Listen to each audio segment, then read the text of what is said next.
Assalamualaikum warahmatullahi wabarakatuh. Alhamdulillahi rabbil alamin. Wabihi nasta'in ala amri dunya waddin.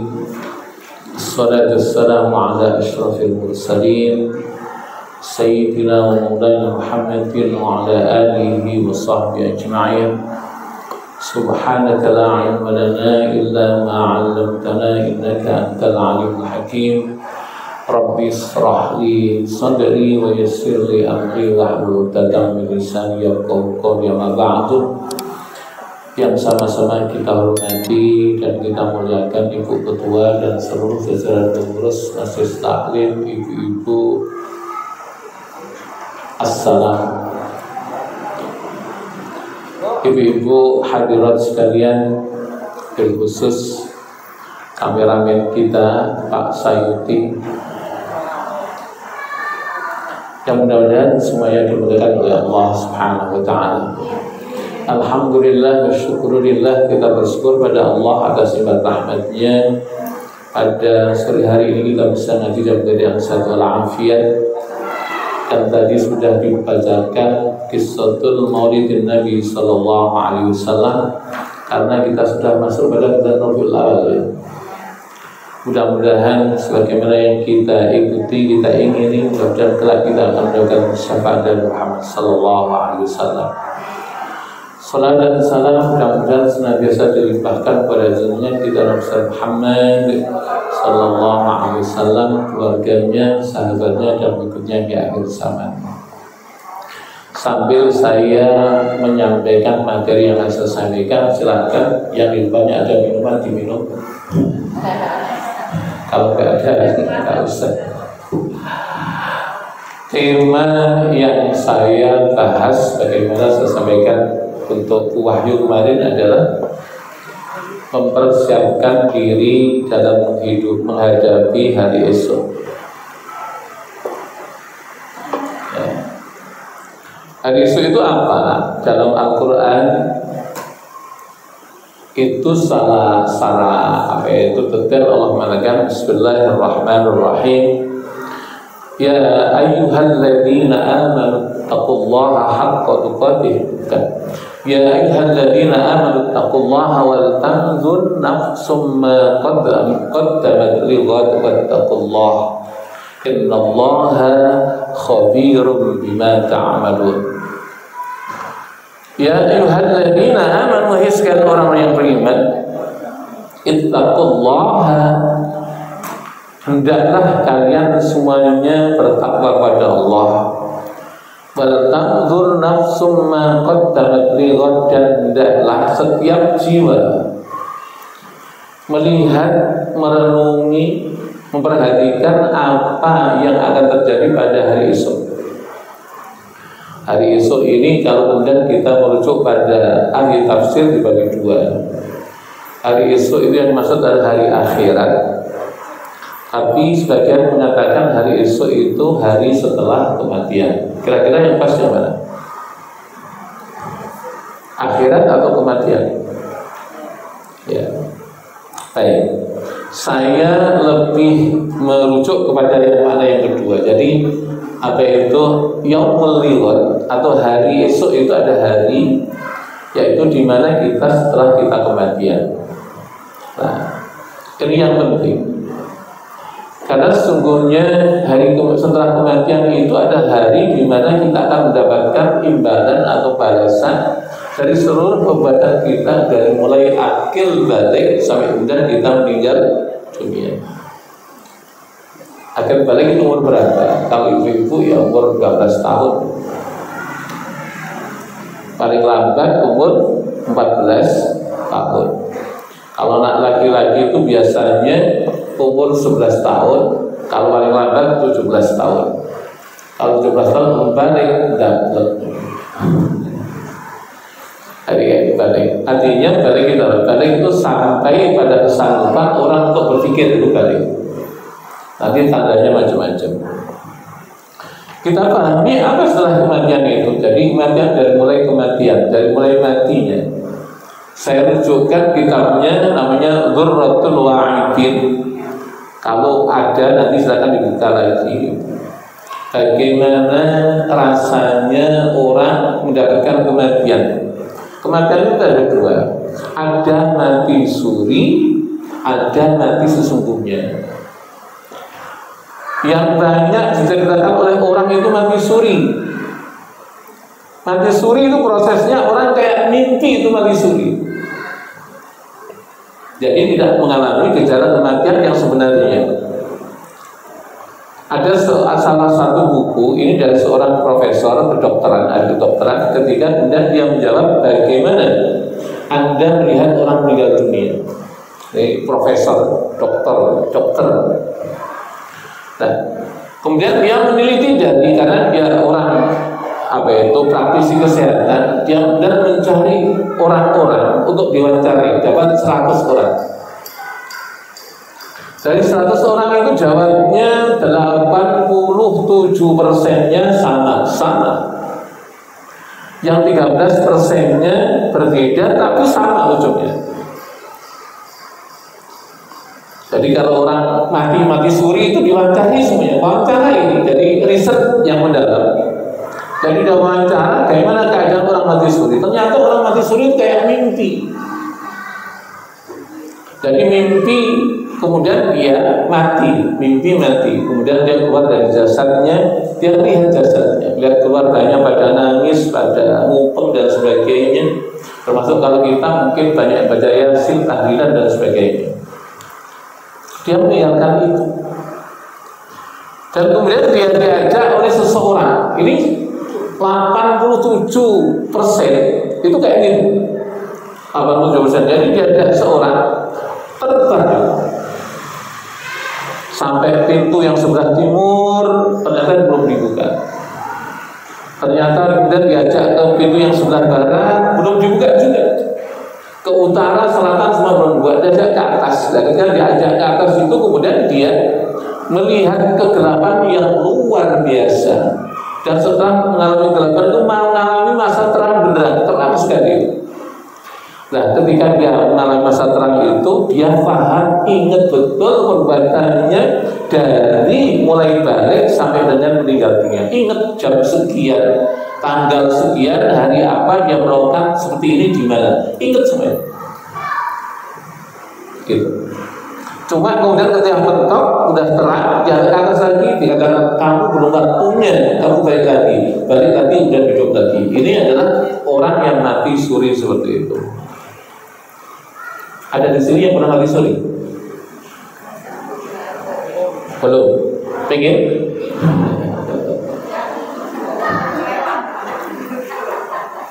Gejalanya mati suri berbeda dengan mati sungguhan. Saya punya senior namanya Idrus Mustafa, itu kiai.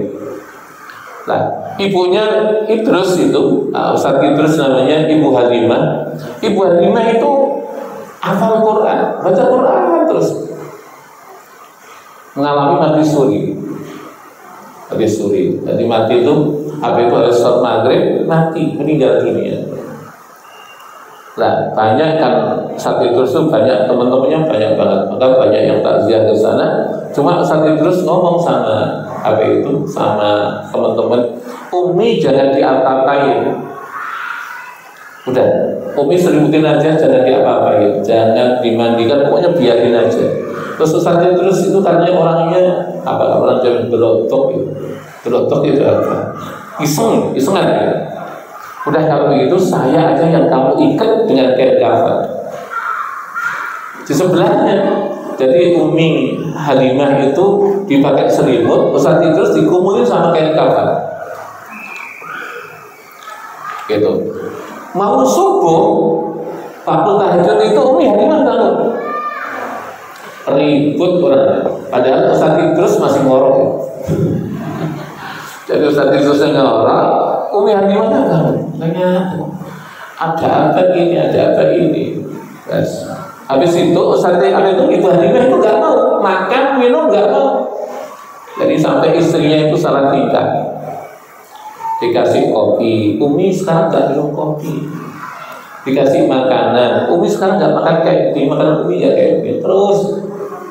Nah, sebulan kemudian saya ngomong dengan beliau, Umi Halimah, Umi kemarin itu gimana Umi itu kayak gitu. Dia cerita sama saya, Ustaz, saya itu waktu itu diajak oleh seorang laki-laki muda untuk terbang kemana-mana, ke timur, ke barat, ke utara, selatan, persis ya cerita itu. Kemudian saya ditunjukin satu tempat yang indah banget, dimpanya putih-putih, bersih-bersih, wangi-wangi, kebunnya lebat dengan buah-buahan. Nah, saya tanya, Bang, ini untuk siapa? Ini untuk Umi, tapi bukan sekarang, Umi bukan sekarang, ntar. Maka kemudian setelah itu dia lihat-lihat tempatnya yang indah kayak gitu, perasaan dia Madrus, karena Muhammad Idrus kan namanya, Madrus rese, tidak Umi pulang, rese dah, tarik lagi pulang.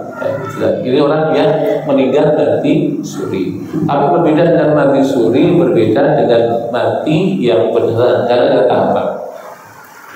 Nah, kalimatnya watandur nafsum ma qaddamat liwat, adalah setiap jiwa itu perhatikan apa yang terjadi esok. Itu pertama adalah berkaitan dengan kematian, berkaitan dengan kedua alam barzakh, berkaitan dengan tiga adalah kemudian adalah kiamat, berkaitan keempat adalah orang kemudian mendapatkan catatan kitab amal, berkaitan yang kelima adalah orang meniti sirat, berkaitan dengan yang keenam orang masuk surga atau masuk neraka. Saya dikasih waktu sampai jam berapa? Jam 6 ya? Setengah 6. Enteng. Kalau setengah 6 sebentar lagi kelar. Nah, orang-orang yang meninggal dunia itu ada dua kemungkinan. Kalau nggak husnul khotimah, juga su'ul khotimah. Ya. Nah, problematika atau problemnya orang husnul khotimah itu ada orang-orang yang dipilih oleh Allah Subhanahu Wa Taala, dipilih. Jadi orang yang sudah dipilih oleh Allah Subhanahu Wa Taala tanpa ada. Nah, maka kita sekalian itu diajarkan oleh Rasulullah. Rasulullah doa yang paling banyak dibaca itu minta husnul khotimah. Itu Rasulullah. Kalau Rasulullah kayak begitu, mestinya kita kayak apa? Lebih lagi.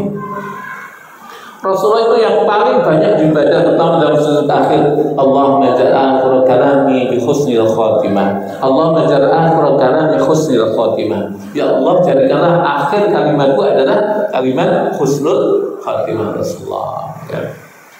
Kalau kemudian ya Allahumma bi husnil khotimah, ya Allah bi taubatil ghafur, ya Allah. Itu banyak. Jadi kalau pakai lagu itu nggak apa-apa dilakukan. Doa pakai lagu nggak apa-apa. Doa pakai lagu nggak apa-apa. Nggak apa-apa. Tapi kalau suaranya bagus, kalau suaranya fals jangan pakai lagu.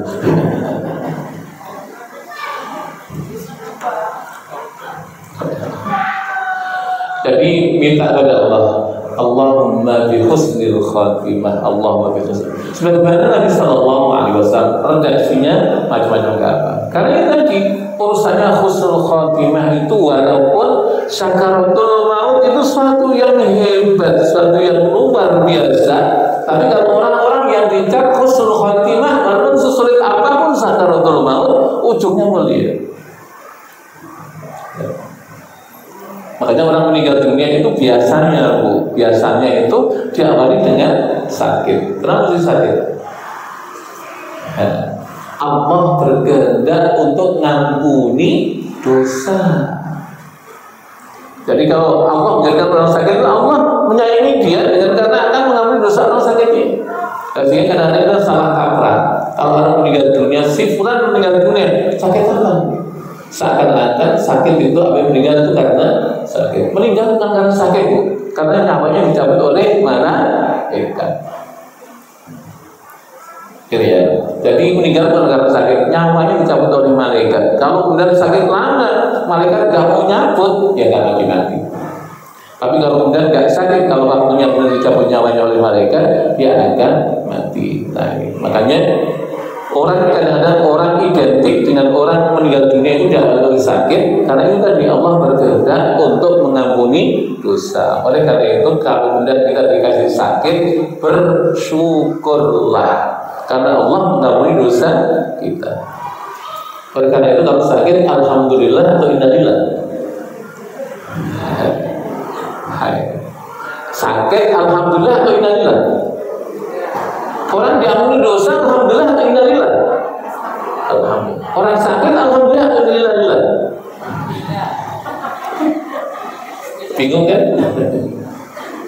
Kalau orang sakit alhamdulillahirabbil alamin, jadi ridho kepada Allah dan Allah akan mengampuni dosa. Tapi kalau orang sakit innalillah, belum tentu dia ampuni dosa. Gitu ya. Jadi kalau sakit ibu-ibu alhamdulillah. Kalau suami sakit alhamdulillah atau innalillah.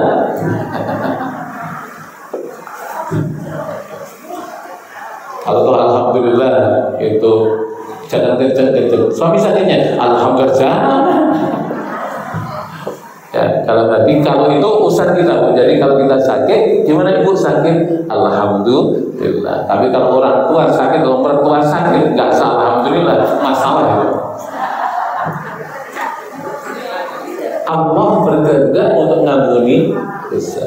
Dan makanya orang-orang yang soleh itu biasanya sebelum meninggal dunia Allah ampuni dosanya lewat macam-macam. Di antara lewat sakit itu. Kenapa? Allah berkehendak untuk mengampuni dosa. Nah, walaupun sakaratul maut itu suatu yang tidak gampang. Ya, di dalam kitab Durratul Wa'idin, lagi-lagi saya harus menyampaikan referensinya. Ibu boleh ngecek di sumbernya itu. Jadi kalau orang meninggal dunia itu bu, kayak apa itu? Kayak duri, kumpalan duri yang diikat ditarik dari kaki, ketok terus sampai di atas. Sakit atau sakit? Sakit. Cuma berita baiknya untuk kita orang beriman ini berita baiknya ya. Rasulullah telah pernah minta kepada Allah agar umatnya kita semua ini kalau meninggal dunia sakitnya ditanggung oleh Rasulullah Sallallahu Alaihi Wasallam. Ini kabar baiknya. Kalau tadi baca maulid saya suka. Cuma iramanya yang belum pas. Jadi kalau sama jadi langsung Assalamu alaikum Zainal Anbiya. Ketinggian. Pertama Assalamu alaika Zainal Anbiya. Assalamu alaikum. 4 kali itu baru udah betul. Assalamu alaikum Zainal Anbiya. Assalamu alaikum Aqal Anbiya. Itu yang belakangan. Kalau langsung assalamualaikum kaget. Jadi kayak gitu. Kita ini untung karena Rasulullah. Jadi riwayatnya begini. Nanti dibuka di dalam kitabnya Abu Ya'la Al-Mansuri. Lagi-lagi harus disampaikan dalilnya. Sekarang zaman dalil. Jadi suatu ketika Rasulullah SAW itu ditungguin oleh Siti Fatimah radhiyallahu anha. Ada orang bersalam, Assalamualaikum. Terus kemudian Siti Fatimah keluar, malam-malam nggak ada orang. Malam-malam Assalamualaikum, ibu keluar, itu nggak ada orang. Kira-kira takut nggak? Masuk lagi ke dalam. Ada suara Assalamualaikum warahmatullahi wabarakatuh. Rasulullah mengatakan, wahai Fatimah, itu malaikat Israel, buka pintunya. Kira-kira kalau seperti itu, keluarga kita mau meninggal dunia sakit, malaikat Israel mau datang, kira-kira bergidik atau bergidik? Malaikat Israel yang datang. Kalau Pak RT masih mending. Tapi malaikat Israel datang. Bahkan kemudian Rasulullah mengatakan, ya Rasulullah, saya menyampaikan salam dari Allah untukmu. Apabila kamu siap dicabut nyawanya sekarang ini, maka akan tercabut. Tapi kalau enggak aku cabut. Ini Rasulullah. Apabila aku siap dicabut nyawanya, saat ini akan aku cabut. Tapi kalau enggak aku cabut. Rasulullah mengatakan, aku siap dari Israel. Ini ya, hebatnya Rasulullah. Kira-kira kalau Bu Wahyu mau meninggal, jatuhnya malaikat Israel itu enggak? Bu Wahyu sudah siap belum? Pasti belum. Kayak gitu, ini kayak Rasulullah sanggup. Maka kemudian dimulailah dicabut nyawanya. Kita dicabut, Rasulullah mengadu karena sakitnya. Rasulullah bertanya kepada Muhammad SAW, Rasulullah bertanya kepada malaikat Israel, apa begini sakitnya orang dicabut nyawa? Rasulullah, kata malaikat Israel itu, semenjak aku jadi malaikat, ini adalah cabutan yang paling ringan. Maka Rasulullah mengatakan, kalau begini Israel, izinkan saya minta kepada Allah dulu. Apa kata Rasulullah? Ya Allah, kalau begini sakitnya orang cabut nyawa, maka aku mohon pada engkau bebankan sakitnya umatku ketika dicabut nyawa itu pada sekarang juga. Ini untungnya kita, gitu ya. Makanya insya Allah kita juga tidak terlalu sakit ketika dicabut nyawanya. Berbeda dengan orang kafir. Maka di dalam beberapa kitab, termasuk kemudian di dalam kitabnya Syarah Fathul Mu'in namanya I'anatul Talibin disebutkan bahwa kalau saya ditampakkan orang dicabut nyawa itu kayak ini, sakitnya kayak kambing hidup dikuliti. Kambing hidup dikuliti, kalau udah sembelih sih, udah selesai. Dikuliti kambing, itu sakitnya cabut nyawa. Oleh karena itu perlu bed restnya itu 40 tahun. Cuma ketika orang beriman itu mau meninggal dunia ditunjukkan oleh Allah Subhanahu wa Ta'ala, ini loh tempat kembalimu. Walaupun sakitnya setengah mati kayak itu, dia gembira. Kenapa? Tahu balasannya. Itu untungnya. Makanya rumah-rumah kayak gini insya Allah di surga semuanya. Amin. Kayak gitu hebatnya orang beriman kayak gitu. Jadi kita dijamin oleh Rasulullah SAW, kalau udah kita khusnul khotimah itu pasti ahli surga. Ini hebatnya umat Nabi Muhammad Sallallahu Alaihi Wasallam. Nah, kalau orang kafir gimana? Ya enggak. Ceritanya ditakutin dulu oleh malaikat, ditarik dari mulutnya, sehingga kadang-kadang kalau kemudian orang mendapati orang-orang kafir itu nyulur, tidak. Kenapa? Dicabut dari mulutnya. Ini ada orang yang ingkar pada Allah Subhanahu wa Ta'ala. Takut atau takut? Saya juga takut, bukan? Betul, saya itu takut, ya Allah. Makanya kemudian saya itu saat yang paling saya curigai dan saya paling takut itu kalau mau tidur. Mau tidur itu saya sangat hati-hati. Jangan-jangan nanti saya nggak bangun. Maka saya persiapkan diri dengan sebaik-baiknya untuk mau tidur kayak apa. Paling enggak kemudian hafalin Quran, hafalkan Al-Quran, paling enggak mendapatkan syafaat dari Rasulullah SAW, paling enggak diampuni dosanya oleh Allah. Ada 3. Sampaikan ya. Oleh karena itu ibu sekalian, sebelum tidur jangan lupa melakukan 3 hal. Pertama, menghatamkan Al-Quran. Panjang, iya panjang. Cuma Nabi pernah mengatakan Qul huwallahu ahad sulsum minal Quran. Qul huwallahu ahad itu sepertiga dari Al-Quran. Jadi cukup ibu baca Qul huwallahu ahad 3 kali. Jangan lupa ya. Yang kedua, jangan kau tidur kecuali mendapat ampunan dari Allah. Istighfar 3 kali. Astaghfirullahaladzim alladzi la ilaha illa huwal hayyul qayyum wa atubu ilaih. 3 kali dong. Dan jangan kamu tidur kecuali kamu mendapatkan syafaat dari Rasulullah SAW. Maka baca syafaat, baca syafaat dari Allahumma sholli ala Sayyidina Muhammad wa ala ali Sayyidina Muhammad 3 kali saja. Karena apa? Siapa yang menjamin kita besok bisa bangun? Enggak ada yang jamin. Ya. Makanya penting banget kita bersabar bahwa besok bangun alhamdulillah. Kalau nggak bangun lagi sudah diampuni oleh Allah, sudah dapat syafaat dari Rasulullah Sallallahu Alaihi Wasallam. Ini enaknya menjadi umat Nabi Sallallahu Alaihi Wasallam. Saya pernah saya kan guru, sebagai guru ya. Saya belajar perbandingan agama, saya belajar perbandingan mata. Jadi kalau agama itu agama Zoroaster itu kayak apa ajaran keimanannya, teologinya kayak apa? Ajaran seperti apa itu pada Shinto kayak apa? Ya. Kemudian agama Konghucu saya belajar. Ternyata tidak ada satupun agama yang seperti Islam yang luar biasa dari sisi teologinya dan dari sisi ibadah yang luar biasa. Dan kita alhamdulillah jadi orang Islam, alhamdulillah. Nah setelah meninggal dunia gimana? Nah, ini prosesnya setelah kita meninggal dunia kita melakukan husnul khatimah kayak gitu. Kita ada penghiburan yang luar biasa ketika kita masuk pada kubur. Sebelum kita masuk, kemudian kita akan melihat.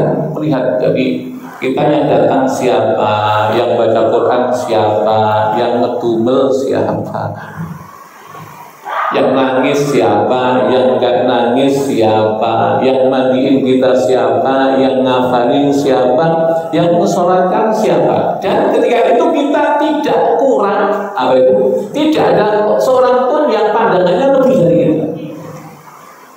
Jadi kita maunya yang menyolatkan kita orang 2000 tahun satu persatu orangnya siapa itu? Ini hebatnya orang meninggal. Jadi kalau kita kan, saya sendiri dari imam sholat, bahkan siapa juga roh. Tapi kalau kemudian saya meninggal dunia, saya disolati orang baru panjang ke sana, saya tahu persatu. Termasuk yang angkat saya ke kuburan, yang potong siapa, yang menurunkan siapa, yang kubur saya siapa, yang ngadarin siapa, yang datang kuburan saya siapa, semuanya saya tahu. Ini hebatnya orang meninggal dunia. Nah, ketika itulah mulai masalah besar kita hadapi. Kalau kita ahli baca Quran, maka ayat-ayat atau surat-surat yang kita baca itu akan merubungi kita, akan menjaga kita dari pertanyaan-pertanyaan malaikat mungkar nakir, dan akan menolong kita. Sampai kita nggak tahu siapa kamu. Saya adalah baca Al-Quran Anda. Siapa kamu? Saya adalah tahajud Anda. Siapa kamu? Saya adalah sedekah Anda. Siapa kamu? Kalau saya ada kebaikan-kebaikan Anda yang ditawarkan oleh Allah sendiri. Untuk apa sekarang kalian datang semuanya? Saya diperintahkan oleh Allah untuk menjagamu dari kesusahan hari akhirat. Ini ya. Ini hebatnya orang beriman. Dan cuma ini ketika kita beramal, makanya jangan kita batalkan. Termasuk batalkan itu amal itu apa? Termasuk riya. Ibu suka tahajud, oh setiap malam saya nggak pernah tahajud, riya. Ibu selalu baca Quran, alhamdulillah itu saya wajib riya. Ini jadi batal semuanya, batal.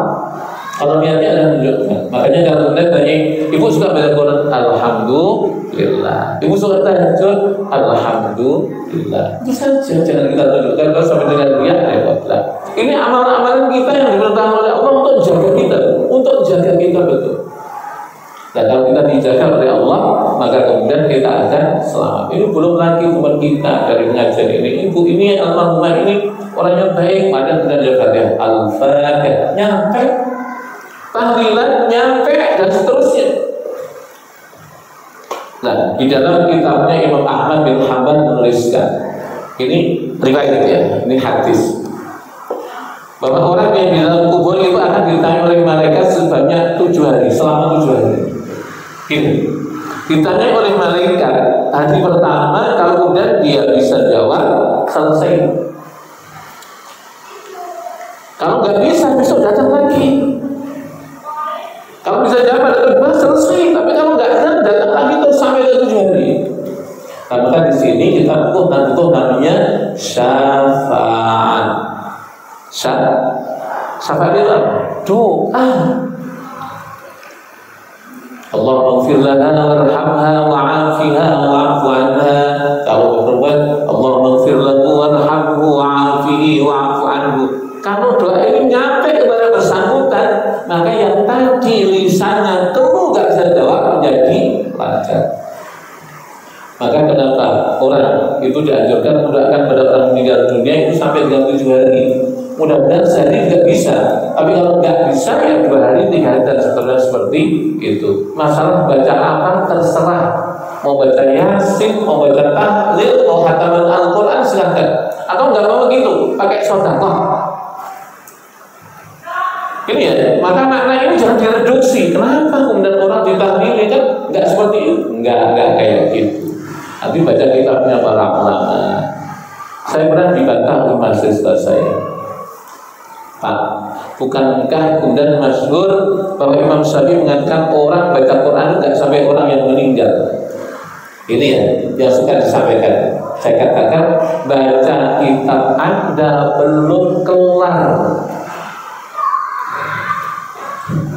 Jadi orang mengatakan Imam Syafi'i baca Quran nggak akan sampai orang meninggal dunia itu bacanya belum kelar. Imam Syafi'i mengatakan ini dalam kemudian Ar-Risalah nanti juga disebutkan bahwa orang yang baca Quran itu ketika dihadiahkan pada orang yang itu akan sampai. Tapi kalau nggak dihadiahkan nggak akan nyampe. Itu maksudnya kayak gitu. Maka dalam pandangan kita kalau membaca Al-Quran selesai bersedekahallahul azim, kita ngomong dan Nabi Allah santri malah dan sampaikan pahala bacaan saya pada almarhum almarhumah. Itu yang jadi ibarat orang ngetik WA nggak di-send, nyampe nggak? Makanya sendnya itu adalah ya Allah terimalah dan sampaikan pahala kepada orang almarhumah itu baru nyampe. Dan ini penjelasan tentang orang yang menyangkal atau orang yang membaca kitab yang sepenggal saja, yang mengatakan mendoakan orang atau baca Quran untuk orang nggak nyampe seperti itu. Ini ya saya teruskan. Hanya kalau kemudian ibu kan suka ya. Kadang-kadang kalau di masjid itu kan Jumatan, saya tahu Jumatan itu suka ada kota amal. Tadi nggak ada kota amal. Kalau di masjid Jumatan ada. Ini suaranya kota amal. Ya. Ibu ngambil 100.000 yang merah Bu ya, jangan yang ungu. Ya Allah terimalah dan sampaikan pahala untuk Bapak Ibu saya peluknya. Jangan yang abu-abu. Ya, yang merah-merah itu, yang biru-biru itu ya. Ya Allah terimalah dan sampaikan pahalanya ini untuk Bapak Ibu saya. Peluknya ini yang paling efektif dan paling banyak manfaatnya sedekah untuk orang yang meninggal dunia. Catatan Al-Fatihah itu yang 100.000. Jadi pahalanya banyak kan gitu. Ada nyampe ya betul. Makanya kemudian dalam tradisi masyarakat kita itu kalau kemudian ada tahlilan nyari besek gitu. Suka ada beseknya. Ya, bukan, yang penting bukan beseknya, isi beseknya. Tapi ini sebenarnya niatnya adalah sahibul musibah. Kemudian sedekah mengharapkan sedekahnya dikirimkan untuk almarhumah. Bukan kemudian dipahami orang yang kena musibah kok direpotin dengan bikin berkat, bukan itu. Maka saya juga sampaikan pada ustaz-ustaz, karena ustaznya juga tidak paham sih. Jadi maksudnya kayak gitu. Jadi kita sedekah, ya Allah, saya bikin besek, bikin berkat, mudah-mudahan sampaikan pahalanya untuk almarhumah, kayak gitu nih. Nah ini caranya kemarin seperti itu. Saya ini ngisi di beberapa radio, termasuk kemudian radio female, radio Bahana FM saya ngisi. Cuma kalau sekitar Bekasi, saya nggak mau.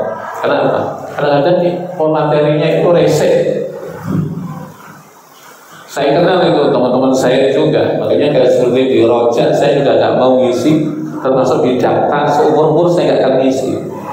Saya pernah dibantah dengan teman-teman di data. Ini kenapa kalau jauh-jauh mau ngisi, kalau dia nggak mau ngisi? Karena saya tahu persis pendapat kalian. Jadi kalau sampai saya ngisi, jangan nanti saya menerima sepatu kalian. Kenapa itu tadi urusannya? Nah, pendapat ini bahwa kemudian akan menjadikan bahwa orang yang meninggal dunia itu akan bisa dikirimi kebaikan pahala oleh orang yang hidup. Syaratnya cuma satu, apa itu? Ikhlas. Apa ada orang tahlilan gak ikhlas? Ada nggak kira-kira? Ibu semalam tahlilan gak di luar? sebenarnya saya nggak mau, kalau nggak tetangga juga mau sih. Ini nggak ikhlas, nggak ada manfaatnya. Tapi kalau sudah ikhlas, Allah Taala insya Allah akan sampai. Nah, ketika orang mendapatkan pertanyaan seperti itu dan bisa menjawab, maka dia akan ketemu dengan keluarganya. Maka Allah mengatakan, malaikat mengatakan, itu datangi keluargamu yang baru tinggal dari dunia. Keluarganya akan ketemu sama bapaknya, ibunya, neneknya, kakeknya, semuanya akan datang. Reuni akad. Reuni akad. Nah, problemnya adalah yang tadi. Maka di alam kubur itu nggak kesunyian, nggak kesepian. Belum lagi kalau kemudian anaknya, mantunya selalu mendoakan kebaikan akan diberikan oleh Allah dan kebaikan yang banyak pada orang yang meninggal dunia. Nah, masuk sini, masuk periode yang selanjutnya adalah orang masuk pada alam barzakh. Berapa lamanya di alam barzakh tergantung. Karena Nabi Adam alaihissalam sampai sekarang matinya sudah berapa ratus ribu tahun. Banyak banget. Nungguin lama ya nungguin lama otomatis. Nah, maka bagi orang-orang yang beriman, yang begitu bukan sesuatu yang menakutkan, tapi repotnya orang kafir. Karena urusannya kalau orang kafir meninggal dunia itu awal daripada kesengsaraan, suatu yang berat. Maka di sini kenapa kuburan orang beriman itu dengan kuburan orang kafir harus dipisah.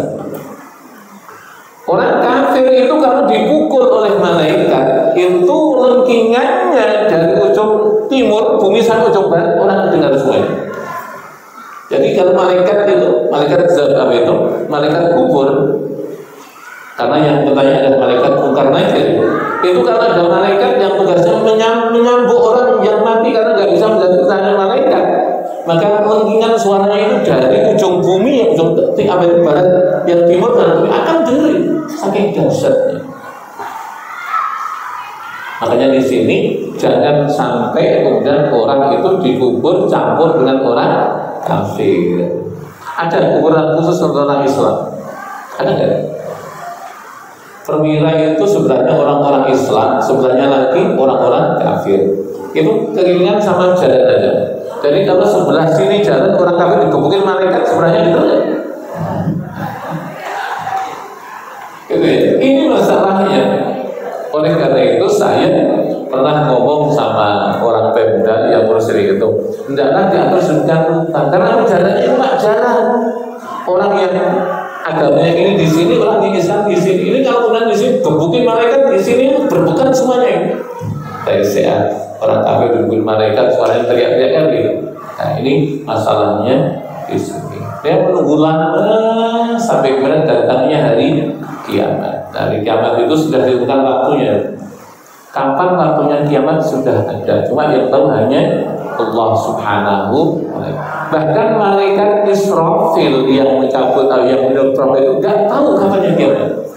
Cuma beritanya gini. Sekarang apa itu trium mulut malaikat, ujung trompet itu sudah nempel di mulut malaikat. Karena juga enggak, udah di mulutnya ujungnya. Jadi tinggal malaikat Allah mengatakan, Mikail, pret, langsung pret, bangun, hancur kiamat. Makanya banyak disebutkan oleh Allah Subhanahu dalam surat Al-Qiyamah, surat Al-Zalzalah, surat Al-Qari'ah. Banyak sekali surat Al-Qur'an yang menjelaskan kemudian hari akhir namanya kiamat. Jadi dasarnya kayak gitu. Dasarnya kayak apa? Udah nggak bisa jalan. Dalam surat Al-Qari'ah Allah menyatakan apa itu? Al-Qari'ah mal-Qari'ah ma adraka mal-Qari'ah yauma yakunun nasu kal farasil mabthus. Pada hari itu adalah orang itu kayak ilalang kering yang ditiup oleh angin. Cuma kita sudah meninggal dunia. Untuk yang kayak alam apa itu kayak ilalang kering itu yang masih hidup itu kayak dahsyatnya. Dan cuma bukan berarti kemudian kita juga tidak mengalami dahsyatan hari kiamat. Jadi dahsyatan hari kiamat seperti itu. Di dalam satu ayatnya Allah mengatakan tentang kedahsyatan kiamat itu adalah yauma yafirrul mar'u min akhihi wa ummihi wa abihi wa sahibatihi wa banihi likulli imri'in minhum yawma idzin sya'nun yughni wujuhun yawma idzin musfirah dhahikatun mustabshirah wa wujuhun yawma idzin 'alaiha ghabarah tarhaquha qatarah ulaika humul kafaratul fajarah. Yauma yafirrul mar'u min akhihi, pada hari itu fa idza ja'atis shakhah gitu ya. Yauma yafirrul mar'u min akhihi, orang itu akan lari dari saudaranya. Wa ummihi wa abihi, lari dari bapaknya, lari dari ibunya. Wa sahibatihi wa banihi, lari dari istrinya, lari dari anaknya. Karena seperti itu, likulli imri'in minhum yauma idzin sya'nun yughni, karena semuanya orang disibukkan dengan urusannya masing-masing antara dia dengan Allah. Enggak ada anak, enggak ada saudara, enggak ada suami, enggak ada istri, apalagi tetangga, enggak ada. Karena orang semuanya sibuk semuanya. Bangkitkan orang dari kuburnya. Nah, dibangkitkannya orang dari kubur itu nanti akan dihamparkan oleh Allah Subhanahu wa taala pada keadaan di mana orang berdiri pada satu tempat telanjang. Tidak berkhitah, tidak pakai sendal, tidak pakai tidak pakai sepatu, berdiri dan hanya kebagian daripada telapak kakinya. Susah. Ketika itu matahari diturunkan oleh Allah. Nanti penjelasan dalam kitab Quranul Azim, kitab Imam Ibnu Katsir atau tafsir Ibnu Katsir, manusia matahari diturunkan oleh Allah sekitar 1 mil atau 2 mil di atas kepala manusia. Panas atau enggak? Rasulullah menggambarkan panasnya itu sampai orang berenang dengan keringatnya. Ada yang sampai lutut, ada sampai pinggang, ada sampai mulut, ada sampai tenggelam sama sekali karena berdasarkan dosanya semuanya. Kayak begitu susahnya manusia. Matahari diturunkan kayak begitu menjadikan keringat itu mendidih. Keringat itu mendidih. Kayak apa panasnya? Maka kita banyak amalnya juga nyesel, nggak punya amal lagi lebih nyesel. Alim juga masih nyesel, apalagi awam kan seperti itu. Nah, makanya ada hadis Rasulullah SAW, sab'atun yudhillullah fi dhillihi yawma la dhilla illa dhilluh. Ada 7 orang yang akan datang lindungan dari Allah di hari itu, nggak ada perlindungan kecuali dengan Allah Subhanahu wa taala. Siapa itu?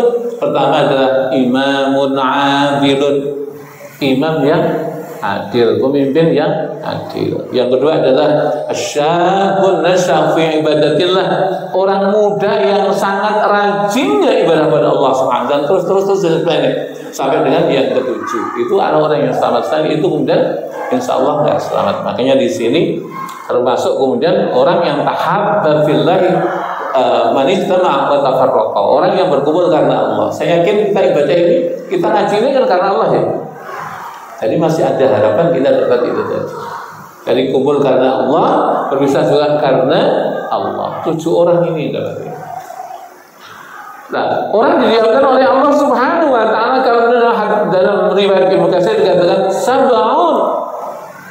Pertanyaan sab'un aman atau sab'un sanatan? Enggak ada penjelasan. Jadi 40 itu 40 apa? 40 tahun, 40 bulan atau 40 hari atau 40 jam? Enggak ada penjelasan. Sebagian ulama mengatakan adalah 40 tahun manusia dibiarkan kayak gitu. Kayak apa susahnya? Salah. Disinilah kemudian orang perlu namanya syafaat. Itu ya, nggak ada suami, nggak ada istri, nggak ada anak, nggak ada orang tua, nggak ada tetangga, semuanya orang bingung dengan urusannya masing-masing. Nah, ketika itu manusia butuh namanya syafaat. Lagi-lagi syafaat berarti doa. Siapa yang diminta oleh orang akan syafaatnya? Pertama ada Nabi Adam alaihis salam. Orang mengatakan, ya Adam, ya aban nas isfa' lana fi yaumi hadza. Wahai Nabi Adam, wahai bapaknya manusia, berikanlah kami syafaat pada hari ini. Nabi Adam mengatakan, enggak, saya enggak bisa. Saya masuk keluar dari surga itu diusir oleh Allah. Malu saya kalau minta syafaat. Maka mudah Nabi ini terus sampai ke Nabi ke yang 123.999 Nabiullah Isa alaihis salam. Orang mengatakan, ya Ruhullah, Ruhullah itu artinya ada hai manusia yang ruhnya dititipkan langsung oleh Allah. Isfa' lana fi yaumi hadza, berikanlah kami syafaat pada hari ini. Nabi Musa alaihissalam, saya enggak bisa. Saya malu ketika kemudian di dunia banyak orang nyembah pada saya. Saya enggak bisa memberikan syafaat. Maka datanglah kamu kepada Muhammad. Orang kemudian berjumpa dari Muhammad sallallahu alaihi wasallam, maka kemudian dia mengatakan, ya khairal bariyah, ya sayyidal anbiya, ya khataman nabiyyin, isfa' lana fi yaumi hadza. Wahai sebaik-baik manusia, khairul anbiya wal mursalin, sebaik-baik daripada nabi dan penutus seluruh rasul, isfa' lana fi yaumi hadza, berikanlah kami syafaat pada hari ini. Abu Muhammad mengatakan, ana lahu. Kalau ini istilah ya, iya. Maka orang disuruh mie apa itu? Mie ya, urus merenggang. Nabi Muhammad SAW sujud. Ketika Nabi sujud, Allah mengatakan, ya Muhammad isfa' ra'sak. Saat Muhammad angkat kepalamu dan minta kamu, maka Nabi Muhammad SAW kemudian minta kepada Allah agar manusia mulai dihisab, hitung amalnya. Nah, pertamanya Nabi diberikan hak syafaat atau memberikan syafaat pada manusia itu adalah derajat maqamal mahmud, derajat yang terpuji. Nanti hadisnya adalah ana awwalus syafi'in wal musyaffa'. Aku adalah orang pertama yang diberikan oleh Allah untuk memberikan syafaat, yang paling pertama juga diterima syafaat saya. Maka kemudian Nabi Muhammad minta untuk orang kemudian dihisab oleh Allah Subhanahu wa taala. Penjelasannya dan tafsir Al-Qur'an adalah pada Ja'a rabbuka wal malaku saffan saffa waji'a yawma idzin bi jahannam yawma idzi yatadzakkarul insanu wa anna lahu dzikra. Waja'a rabbuka, datang Tuhanmu wal malaikat dan malaikat saffan saffa, bersaf-saf. Digambarkan adalah ada cahaya putih yang luar biasa menyalakan mata, dan itu adalah awal daripada dihisabnya amal perbuatan manusia. Nah, gimana dengan telanjang itu? Yang pertama dibangkitkan oleh Allah nanti pada hari kiamat, Nabi Muhammad SAW. Nabi Muhammad yang pertama. Cuma yang pertama dikasih pakaian oleh Allah nanti di hari kiamat ada Nabi Ibrahim alaihissalam. Terus kita gimana? Tergantung. Kalau kita suka memberikan pakaian kepada orang-orang yang telanjang, maka kita akan dipakaikan oleh Allah. Kalau kita suka memberikan sedekah makan pada orang-orang yang lapar, kita akan kenyang. Ketika kita suka memberikan minum pada orang lain, kita akan tidak harus kayak gitu ya. Berdasarkan amalnya masing-masing di dunia. Nah, ketika itu manusia dihisab oleh Allah Subhanahu wa taala dari mulai Nabi Adam sampai kemudian sampai dengan manusia yang terakhir. Kira-kira berapa lama? Satu-satu semuanya itu dipanggil. Ini Mustafa anaknya Zainuddin, maknya namanya ini. Setelah itu kemudian ini, siapa yang pernah dikhianati oleh dia? Siapa yang pernah ditipu oleh dia? Siapa yang hartanya pernah dikemplang oleh dia? Kalau nggak ada, aman. Tapi kalau ada, pokoknya saya pernah minjem orang nggak saya kembaliin gitu. Nanti orang itu protes, ya Allah, saya pernah diutangi sama dia 5 juta ya Allah, nggak disauri sampai sekarang. Maka kemudian kebaikan saya diambil sama orang ini. Terus, kalau ada kayak gini terus. Maka sebenarnya sesuatu yang berkaitan dengan kita di dunia ini nggak akan putus sampai sekarang, nggak sampai akhirat. Ibu pernah minjem orang dan nggak melihat, nanti ditagih di akhirat. Ayo nyaur pakai apa? Nggak ada kan? Sama, pernah kita kemudian menipu orang di dunia, nanti di akhirat akan ditipu. Makanya saya nggak tahu koruptor itu nanti mikul dosanya kayak apa.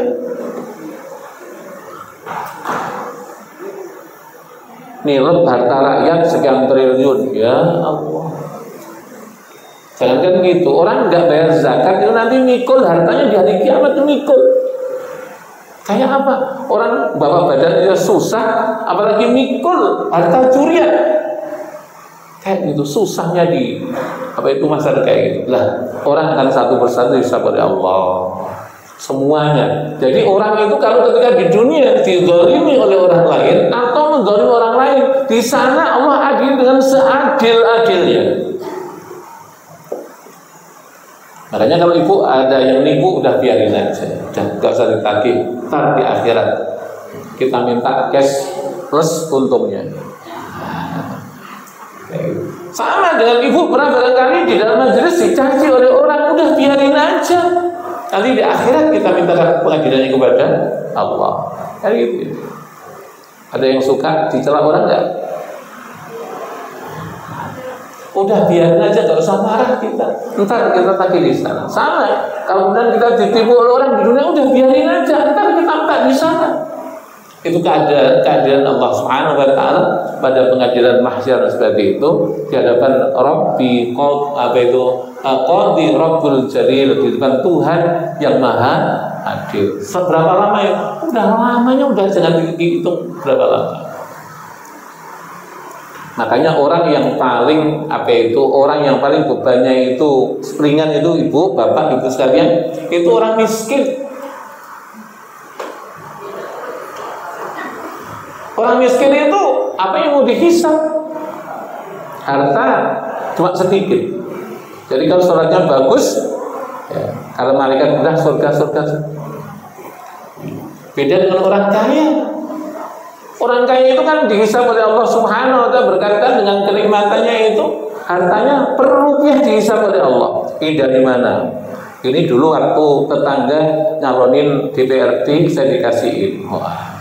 Iya dihisabnya itu. Ini dulu pada waktu pilihan wali kota saya dikasih ini kerudung kayak gini. Ada hisabnya itu. Jadi ya susah kayak gitu. Ini gimana? Ini terus terang aja, ini dulu menantu saya waktu ngelamar anak saya dikasih, kemudian saya singgir, saya pikirin kayak gitu. Ada hisabnya ya. Susahnya kayak itu harta. Jadi kalau pertanyaannya min aina ayyak tasabahu wa ilaina anfaqtahu, dari mana kemudian kamu dapatkan harta itu dan kemana kamu belanjakan. Ini paling susah dan paling lama itu hisabnya harta. Cuma kalau saya tanya, mau bu jadi orang miskin? Pasti nggak mau. Ayo, siapa yang mau angkat tangan gitu? Gak ada, pasti pengen jadi orang kaya. Hisabnya lama. Hisabnya lama, betul, hisabnya lama. Nah, ketika itu kemudian orang dihisab oleh Allah Subhanahu wa taala, dan orang terbagi menjadi dua saja, ada ashabul yamin dan ashabus shimal. Ashabul yamin adalah orang-orang yang akan menerima kitab amalnya dengan tangan kanan, ahli surga. Ashabus shimal, golongan kiri, ada orang yang terima dengan tangan kiri, ahli neraka. Orang golongan itu saja. Ya. Maka kemudian orang ketika itu kemudian diberserahkan, setelah kemudian dihisab seperti itu, termasuk kambing, unta, binatang, dan dihisab juga semuanya. Cuma ketika kambing, unta, hewan, binatang dihisab oleh Allah, selesai dihisab mereka jadi abu, jadi debu. Nggak ada neraka, nggak ada surganya untuk hewan. Maka di dalam ujung surat An-Nafi itu, wa yaqulul kafiru ya laitani kuntu turaba. Orang kafir ketika itu, ketika melihat orang yang ahli surga sudah digolongkan ahli surga, ahli neraka sudah neraka, dia mengatakan, ya laitani kuntu turaba. Alangkah bagusnya kalau saya itu dari dulu jadi debu aja, nggak usah jadi orang. Kenapa? Mereka melihat hewan-hewan itu yang dulu barangkali maunya musang makan ayam, nanti jengkok. Kambing kemudian numbur, nanduk kepala temennya, ya. Kemudian tanduknya somplak, nanti disuruh baris lagi. Dan setelah ditunaikan semuanya hak-hak mereka, maka kemudian mereka akan menjadi debu semuanya. Dan tinggal yang susah adalah manusia. Dan nanti dibuka namanya pintu, yang pintu itu kemudian pintu namanya sirat. Sirat itu kalau bahasa kita, sirat itu jembatan. Yang paling gampang sirat. Tapi sirat itu jalan ya. Tapi maksudnya jembatan. Karena apa jembatan? Karena di situ orang akan meniti jembatan itu, dan kemudian jembatan itu menganga, menyala di bawahnya neraka yang sudah dinyalakan selama 3000 tahun. 1000 tahun pertama dinyalakan neraka itu warnanya merah. 1000 tahun kedua warnanya putih. 1000 tahun ketiga warnanya hitam. Nah kita meniti sirat itu macam-macam orang. Ada yang kayak kilat, ada yang berkendaraan, ada yang jaga, ada yang meronda. Nah selamatnya orang itu dan sampainya orang ke surga itu ketika meniti sirat itu dalam keadaan sama. Cuma sirat itu ada 4 jembatan, ada 4 tahapan. Masing-masing tahapan itu kalau dalam perjalanan normal perlu waktu 5000 tahun. Kali 4 berapa tahun? 20.000 tahun. Saya pernah dikasih ijazah sama seorang kiai, salah satu guru saya namanya Kiai Abdullah Syafiq dari Gresik. Ini diamalkan, kalau kemudian kita diamalkan, insya Allah jadikan kita ketika meniti sirat itu kayak barak. Ada satu lagi, hampir sama ijazah itu tapi berbeda. Ini baca setelah selesai sholat. Setelah selesai sholat bacanya asyhadu an la ilaha illallah. Baca bareng. Wahdahu la syarikalah ilahan wahidan wa rabban syahidan la ma'buda siwahu wa nahnu lahu muslimun. Asyhadu an la ilaha illallah wahdahu la syarikalah ilahan wahidan wa rabban syahidan la ma'buda siwahu wa nahnu lahu muslimun. Akal.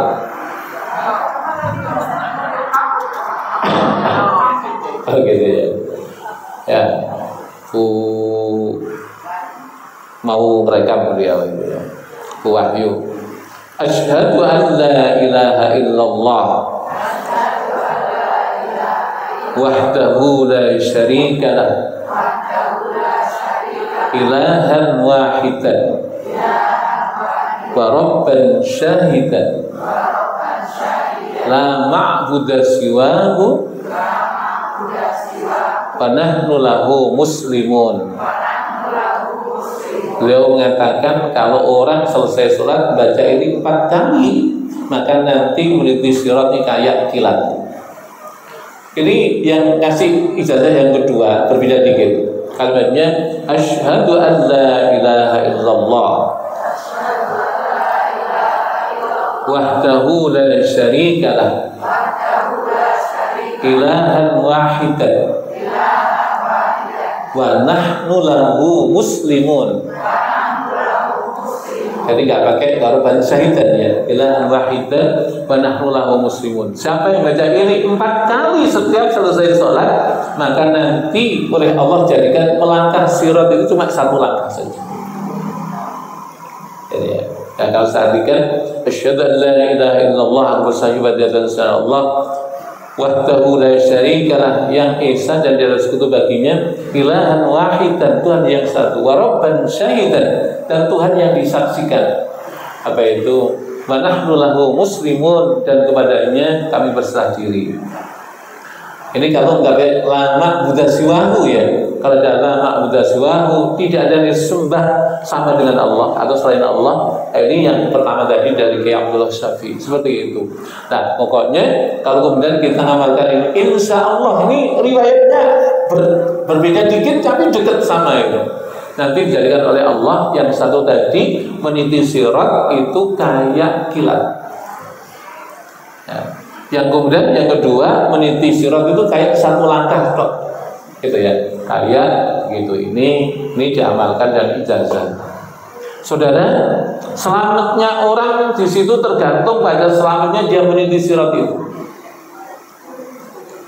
Karena di dalam banyak riwayat sampai dengan orang itu modelnya orang itu model-model. Ketika meniti itu kayak meniti apa itu? Atasnya pedang. Ya. Jadi itu lebih kecil daripada rambut, tapi lebih tajam daripada pedang. Sampai kayak gitu. Ini ada orang yang paling celaka seperti itu.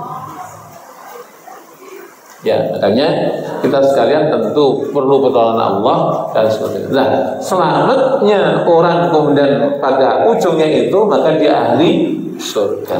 Nah, cuma surga itu memang ada 8 macam.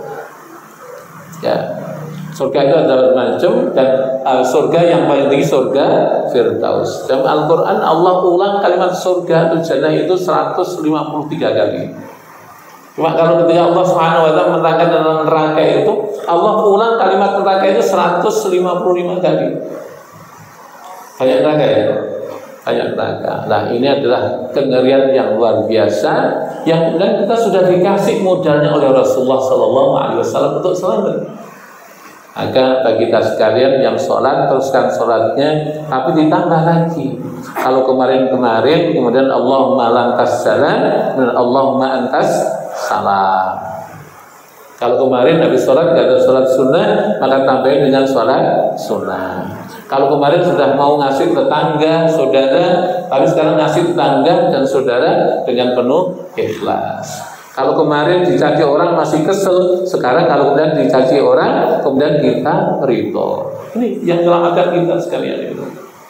Tanpa itu susah banget. Nah, insya Allah nanti akan saya tambah amalan yang banyak banget. Kalau langsung semuanya kan hilang juga. Kasih yang banyak, insya Allah sudah diamalkan belum? Benar lupa. Ini orang sono-sono gitu. Kalau sini saya yakin sana. Ya. Jadi baca asyhadu an la ilaha illallah wahdahu la syarika lah ilahan wahidan wa rabban syahidan wa nahnu lahu muslimun. Dan gitu aja. Habis selesai sholat pastikan 4 kali. Sesibuk apapun. Kalau toh kemudian kita nggak bisa karena ya memang sibuk banget. Sambil jaga apa? Asyhadu an la ilaha illallah wahdahu la syarika lah ilahan wahidan wa rabban syahidan wa nahnu lahu muslimun. Terlalu banyak sebenarnya hal-hal yang menakutkan kita sekalian. Cuma sebagai umat Nabi Muhammad SAW, sebagai orang Muslim, terlalu banyak kabar gembira yang disampaikan oleh Rasulullah SAW kepada kita sekalian. Maka pada satu sisi kita khauf, kita takut.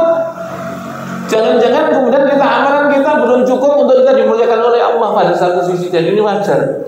Tapi pada sisi lain kita harus roja, berharap pada Allah. Mudah-mudahan Allah dengan maha pengampunnya, dengan maha rahmannya, maha rahim kita, menyelamatkan kita semuanya daripada bahaya yang terjadi. Nah, makanya harus dipelihara itu ada sifat khauf dan roja. Apa itu khauf, roja itu nanti bahasanya di tasawuf. Insya Allah pada tema tertentu nanti akan saya sampaikan. Ya. Seperti kok sudah jam 5:30?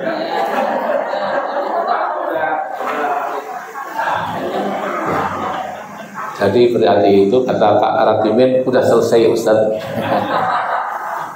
Saya Ustaz Azaz dan saya sampaikan ini sebagai bahan dasar saja. Ini belum pengembangan ya. Ini masih dasar saja yang harus melatar belakangi kita sekalian untuk memperbaiki diri kita. Mudah-mudahan kita semua termasuk orang yang selamat. Amin ya rabbal alamin. Al-Fatihah.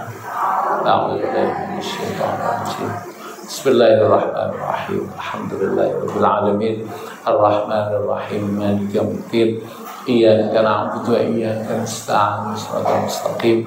Shiratal ladzina an'amta 'alaihim ghairil maghdubi 'alaihim waladdallin. Amin. Mohon maaf lahir batin kalau kemudian ada kalimat-kalimat yang kurang berkenan atau kalimat-kalimat yang dianggap agak keras, karena orang Jawa Timur itu kalau ngomongnya nggak keras kurang afdal. Makanya mohon maaf kalau ada salah. Insyaallah akan ketemu pada waktu yang akan datang. Kita tutup dengan baca kafaratul majlis. Subhanakallahumma bihamdika asyhadu an la ilaha illa anta astaghfiruka wa atubu ilaik. Wa lakum minkum. Assalamualaikum warahmatullahi wabarakatuh.